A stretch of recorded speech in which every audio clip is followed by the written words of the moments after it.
Hi guys, welcome back to beautiful family. আজ বানাবো কাতলা মাছের ভাপা। কাতলা মাছ এখানে আমি নিয়েছি, হলদি আর নুন মাখিয়ে নিয়েছি।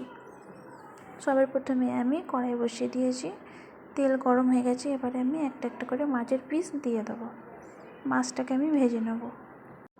এবারে আমি মিক্সার জারের মধ্যে একটা পেঁয়াজ কুচি নিয়েছি, 3টে কাঁচা লঙ্কা, 2 থেকে 3টে রসুনের কোয়া, সর্ষে আর পোস্ত ভিজিয়ে নিয়ে ধুয়ে নিয়েছি।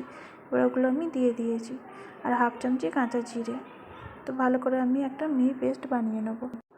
এখানে পেস্ট বানানো হয়ে গেছে। এবারে আমি একটা খালি মাছগুলো ভেজে তুলে নিয়েছি। তো এখানে আমি একটা টিফিন কৌটো নিয়েছি, ওর মধ্যে একটা পেঁয়াজ কুচি, এবার সর্ষের পেস্টটা আমি দিয়ে দিলাম। এবারে খুবই হালকা হলদি, স্বাদ মতো নুন আর সর্ষের তেল তোমাদের মাপ অনুযায়ী দিয়ে দিও। খুবই কম মশলার মধ্যে আমি এই রেসিপিটা বানাবো। এবারে আমি মাছের পিসগুলো দিয়ে দেবো। তোমরা যেরকম গ্রেভি খেতে পছন্দ করবে সেই হিসাবে পানিটা দিয়ে দেবে। তো দেওয়া হয়ে গেছে মাছগুলো। এবারে আমি 3টে কাঁচা লঙ্কা চেরা দিয়ে দিলাম।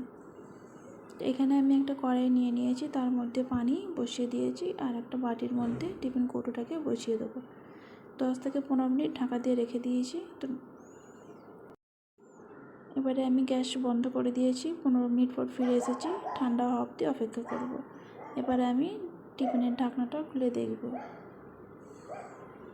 এরকমভাবে সিদ্ধ হয়ে গেছে। তোমাদের এই রেসিপিটা ভালো লাগলে লাইক, সাবস্ক্রাইব, কমেন্ট করতে ভুলবে না। এই রেসিপিটা খুবই হালকা আর সিম্পল, সব রকম মানুষই খেতে পারবে। এখানে কোনো সেরকমভাবে মশলা আমি অ্যাড করিনি। এবারে আমি সার্ভ করে নিচ্ছি।